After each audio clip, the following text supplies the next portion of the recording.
Assalamualaikum warahmatullahi wabarakatuh. Kami dari kelompok 17 yang beranggotakan Tati Suhaimi, Tiara Agustina, dan Tri Andini ingin mempresentasikan tentang kreativitas dan inovasi dalam organisasi.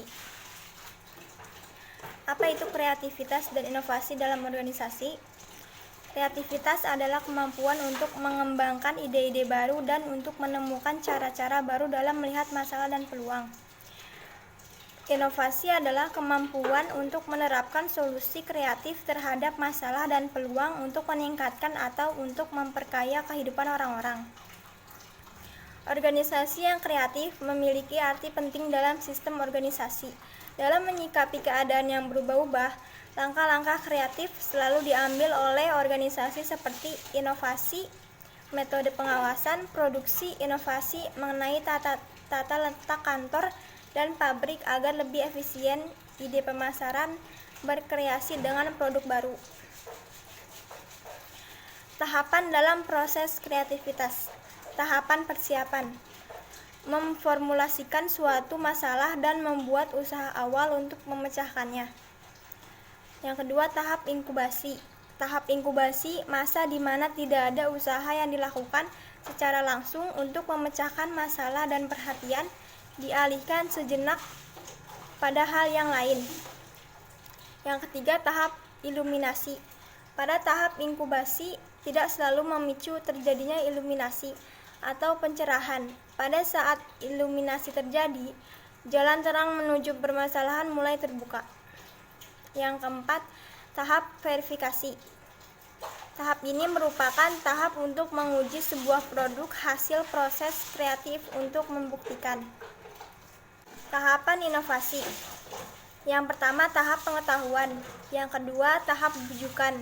Yang ketiga, tahap keputusan. Yang keempat, tahap implementasi. Yang kelima, tahap konfirmasi. Hambatan kreativitas pertama ada perfektual, membatasi penyelesaian problem dengan asumsi yang tidak perlu, terlalu banyak atau sedikit informasi. Persuasi itu tentang bagaimana cara seseorang memandang suatu hal.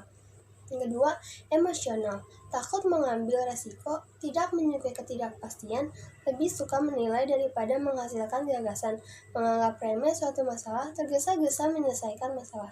Tiga, imagination. Keempat, kultural, kultur penghambat pengakumulasian gagasan, takut tampil berbeda dari yang lain, takut mengambil tindakan atau mengumumkan gagasan yang kemudian bakal dianggap konvensional. Yang kelima, expensive. Yang keenam, intelektual, terlalu menggunakan logika, enggan menggunakan intuisi, menggunakan pengalaman atau cara lain yang terbukti efektif hasilnya. Ketujuh, environmental, kurangnya dukungan sarana dan prasarana kerja seperti tidak adanya kerjasama dan rasa saling percaya antara tim kerja, alasan bersifat otoriter, tidak menghargai pendapat orang lain, gangguan rutin misalnya telepon tamu yang tidak putus-putus, dan ruang kerja yang bising, kurangnya dukungan untuk mematangkan gagasan, budaya kerjasama dan solidaritas atau persaingan. Hambatan dalam melakukan inovasi. Yang pertama, ada komunikasi yang tidak lancar. Yang kedua, anggaran yang tidak cukup. Mengembangkan kreativitas dan inovasi. Dalam mengembangkan kreativitas, organisasi sangat membutuhkan orang-orang yang memiliki kemampuan berpikir kreatif dan analisis, serta menciptakan suatu suasana yang dapat lebih mendorong timbulnya kreativitas dan inovasi.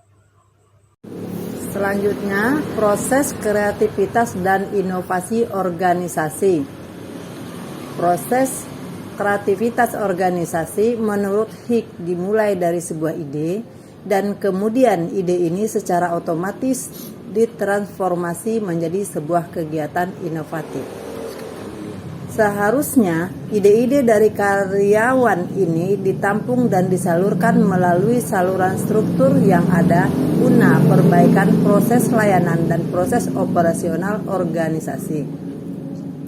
Metode penyediaan, tampungan, dan penyaluran ide ini harus didukung oleh orang-orang yang memiliki wewenang dan tanggung jawab dalam organisasi.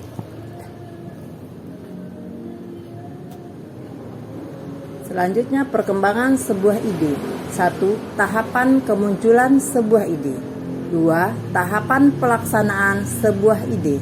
3. Pembaruan sebuah ide. Kesimpulan, kreativitas dan inovasi bagi organisasi adalah sebuah kebutuhan yang sangat vital karena kreativitas menjadi tulang punggung bagi kelangsungan hidup suatu organisasi. Kreativitas dan inovasi memang dua kata yang saling terkait dan saling melengkapi.